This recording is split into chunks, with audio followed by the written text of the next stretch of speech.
হালিমা যখন মুহাম্মদকে একবার কোলে ললেন, কোলে লওয়ার পরে তিনি দেখলেন যে এমন একজন শিশু আমি দেখলাম। আমি আসমানের দিকে একবার তাকাইলাম আর মুহাম্মদের দিকে একবার তাকাইলাম। আমার কাছে মনে হলো আসমানের চন্দ্র, আসমানের চাঁদটা, আসমানের সূর্যটা মুহাম্মদের চেহারার কাছে হার মানাইছে। মুহাম্মদ এত সুন্দর।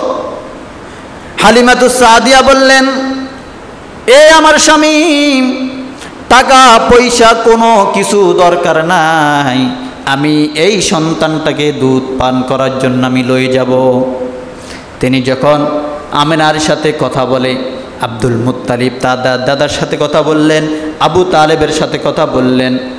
তিনি আবু তালেবের সাথে কথা বলে সন্তানকে কোলে নিলেন। ঘর থেকে বাইর হয়ে তিনি তার দেশের জন্য, তার গ্রামের জন্য যখন রওনা দিলেন, ঘোড়াতে ওঠার সঙ্গে সঙ্গে হালিমার বুক ভরে দুধ চলে আসলো।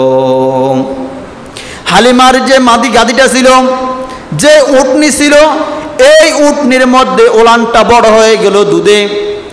আর এই ঘোড়াটা আসার সময় আস্তে আস্তে আসছিল। আর যখন লুটতে যখন মুহাম্মদকে নিয়ে চড়তে লাগলো, তখন ঘোড়াটা এমনভাবে করতেছে, একবার সবার আগে চলে যাইতেছে। ওখানকার মহিলার বললেন, হে এমনি লুবাবার মেয়ে হালিমা, তুমি কি আমাদের কাছে আমাদের মতো ছিলে? তুমি আসার সময় যে গাধাটা দিয়ে আসলে, যে ওঁটটা দিয়ে আসলে, এখন কি তোমার ওই ওঁট নয়? বললো, অবশ্যই ওঁট। আসার সময় আমাদের সঙ্গে রওনা দিলে, এখন তো তুমি আমাদের পরে, আমাদের আগে আমাদের জেরে আসলে, এখন আমাদের পরে রওনা দেওয়ার পরে আবার কেন আমাদের আগে যাও? বুঝতে তো পারলাম না।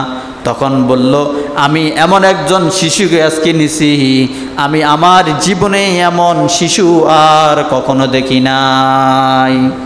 সুবহানাল্লাহ, আমি এমন শিশু আর কখনো দেখি নাই। তিনি মুহাম্মদকে নিয়ে তার গ্রামে চলে গেলেন। গ্রামে যাওয়ার পর তিনি তার এখন দেখতেছে যে ছাগলগুলি এখন পেট ভরে ঘাস খাই আসতেছে। ছাগলগুলির মধ্যে, ভেড়াগুলির মধ্যে, ওঁটগুলির মধ্যে ভালো ভালো বেশি বেশি দুধ পাওয়া যায়।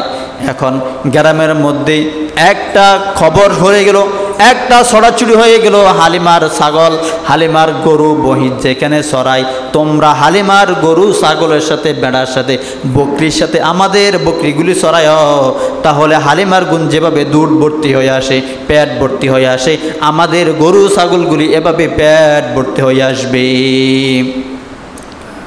এভাবে শিশু মুহাম্মদ, হালিমার আরেকটা ছেলে ছিল, দুধ পান করত।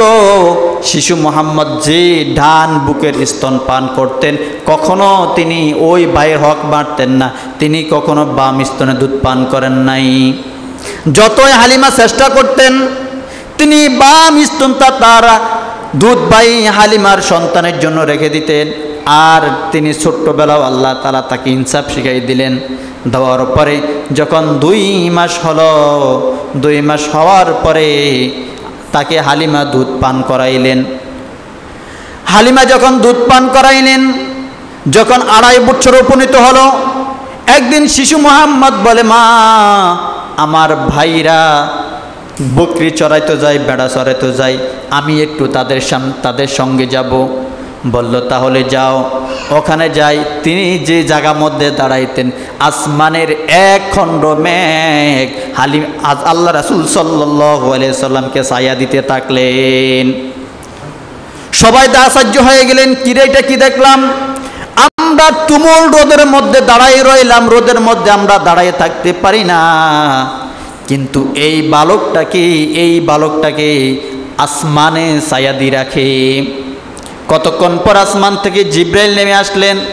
জিব্রাইল নেমে এসে তাকে বুক পান করাইলেন, সিনাসাক করাইলেন। সিনাসাক করাইয়া তার ভিতর থেকে মরক্ত এবং শয়তানের সব কিছু ফেলে দিয়ে জমজমের পানি দিয়ে ধৌত করে তাকে আবার তার সঠিক স্থানে তাকে পৌঁছাইয়া দিলেন।